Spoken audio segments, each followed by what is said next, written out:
বন্ধুরা ফাইনালি আমরা পৌঁছে গেছি। তো পৌঁছে নেমে আমি টোটালি ব্লগ করা স্টার্ট করে দিয়েছি, কেননা পুরো ট্রাফিক জ্যাম হয়ে গেছে এতক্ষণ থেকে, ঠিক আছে।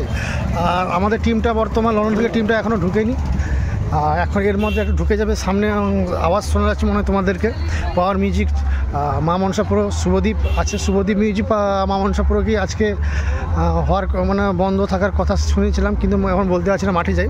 বর্তমান গোস্বামী মিউজিক, ওর সঙ্গে SM মিউজিক আছে, একসঙ্গে মিক্স করে আছে, তার সঙ্গে ওপরে পাওয়ার মিউজিক আছে।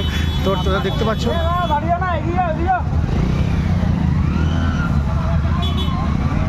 তো এতক্ষণ থেকে ফুল ট্রাফিক জ্যাম হয়ে গেছে, পুরো ব্লক হয়ে গেছে।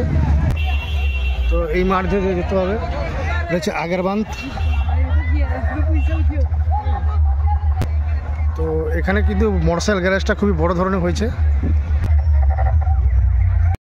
ফাইনালি পাওয়ার মিউজিক কিন্তু মাধবা গানটা লাগিয়ে দিয়েছে, আর শুনে মনটা খুশি হয়ে গেল। আর লোকেশনও সেই লোকেশন ভাই, খুব দারুণ লোকেশন। তোমাকে ব্যাক ক্যামেরা করে আমি দেখাচ্ছি। তো এখান থেকে প্রচুর ঢালু রাস্তা, তো দেখতে পাচ্ছ সামনে কম্পিটিশান আরম্ভ হয়ে গেছে। তো এখানে যে পাওয়ার মিউজিক, এই যে দেখা যাচ্ছে ওটা হচ্ছে পাওয়ার মিউজিক। তো এখানে একটা সেট আপ আছে, ওই সাইডে সেট আপ আছে মা মনসা প্রো। খুব দারুণ লোকেশন, মজা পেয়ে গেলাম এসে বন্ধুরা, মজা পেয়ে গেলাম। তো যারা আসতে চাইছে চলে আসতে পারো আজকে, সেই লোকেশন। তো প্রথম তোমাদের কোন সেটআপের সামনে নিয়ে যাই দেখি। প্রথম আমি গোস্বামী মিউজিকের সেটআপের সামনে ঢুকেছি।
ফাইনালি মা মনসা পুরো সেটআপের সাথে আছি ভাই, লোকেশনটা সেরা লোকেশন।